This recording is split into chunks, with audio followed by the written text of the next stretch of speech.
सन्परिणीयते देवो देवेषु जिह्याः मैत्रिवृष्ट्यध्वरण्यात्यग्निरथीरीव आदेवेषु प्रयोदधात् परिवाचपतिः कविरग्निर्हव्यान्यक्रमीत् दधदग्नानि दाशुषे अयं यस्मिञ्जाये पुरोदैव बाधे स विद्यते युवां तामित्रदम्भाणः अस्याः वीरजीवतो धेरीयेषेणमत्याः दिग्मजं हस्य मेधुषाः अमर्वन्तन्नसानसिमारुषन्न दिवशिषुम्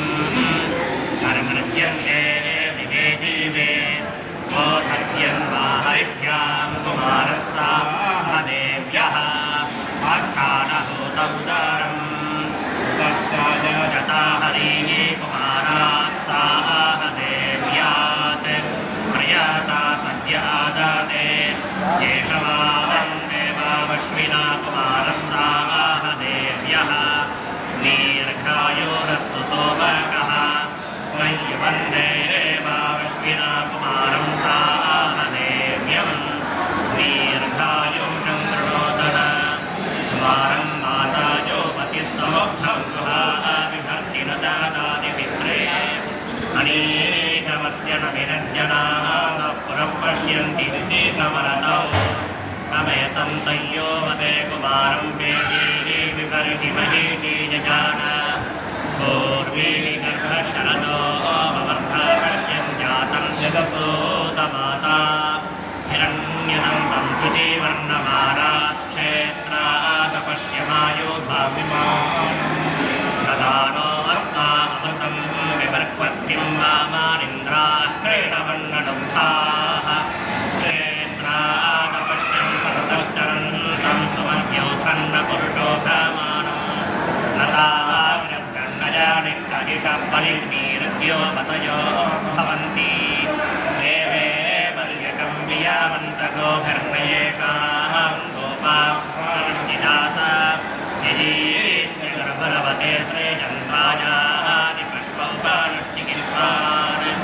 वसां राजानं वसतिं जनानामरातयोनिजाधर्मत्येषु ब्रह्माण्यत्रेरवतं श्रेजन्तुरङ्गितारोणिन्यासो भवन्तो सुनश्चिक्षेपं निजीतं सहस्राद्योपागमं चोक्षाविष्टहिषः देवास्मदग्ने विमोमग्निपाशान् भोजश्चिकित्सरिषव्य गणीयमानोपहिमदर्थे प्रमे देवानां प्रभवामुवाच इन्द्रो विद्वान् अर्हित्वान् चक्षते नाग्ने मनोजिनागा विद्योतिषा प्रगता भात्यन्तिरामर्विश्वा विदृते महित्वा प्रारेवीर्माया साहते दुरैवासिते शृङ्गे दक्षासे विनिक्षे तस्वानासो दिविषन् अग्ने स्तिग्मायोधा सेहन्तबाहु वदे विदस्य प्ररोजन्ति भामानवर्ते परिबाधो देवीः एतं ते स्तोमन् त्रिजातविप्रोरचन्नवीरस्वपापतक्षं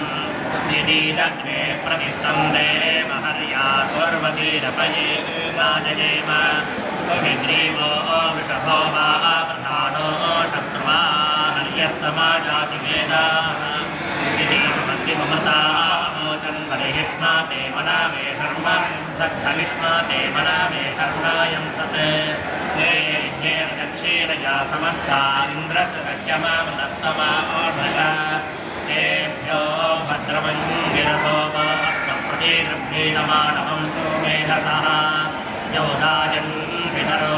गोमयं भस्मृतेनाविन्दन्मनिवत्सरे बलम् यत्तमङ्गिरसोपस्तप्रतिगृह्णीतमानवं सोमेधसः यरतेन सूर्यमारोहयन् दिव्यप्राचयन् पृथिवीं मातरम्बी सुप्रजास्तं गिरसोपस्तप्रतिगृह्णीयमानवं सोमेधसः मयन्नाभाः वदति वल्तुवो गृहे देवपुत्रार्षयस्तक्ष्रे नोदन सुब्रह्मण्यं गिरसोपस्तप्रति वेधसः विलोपासैदृशायस्तैर्जं धीरमेपसः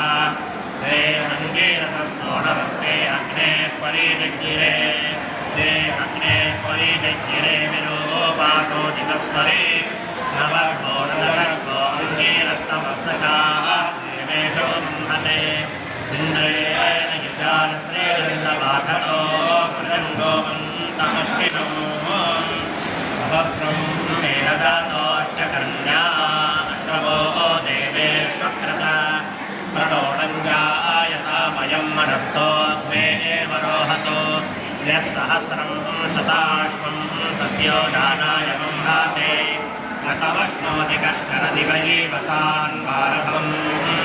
सावर्ण्यस्य दक्षिणाविसिन्धोरिव पप्रसे तदा सा पारिविशे स्मद्दिष्टि गोपारीरसा यदस्तर्वश्चावामहे प्रसृतार्या मणेर्वारी षण्मनुसूर्ये नास्ते रामानैतु दक्षिणा सावर्णेर्देवा प्रतिरन्त्वायर्यस्मिन्न श्रान्ता स्वसानाममाजम् शान्ता पृथिवी शिवमन्तरिक्षं द्यौर्न देव्यवरायन्नो अस्तु शिवादिशः प्रतिशा प्रतिशो नमापो विद्युतः परिमान्म सर्वतः शान्तिः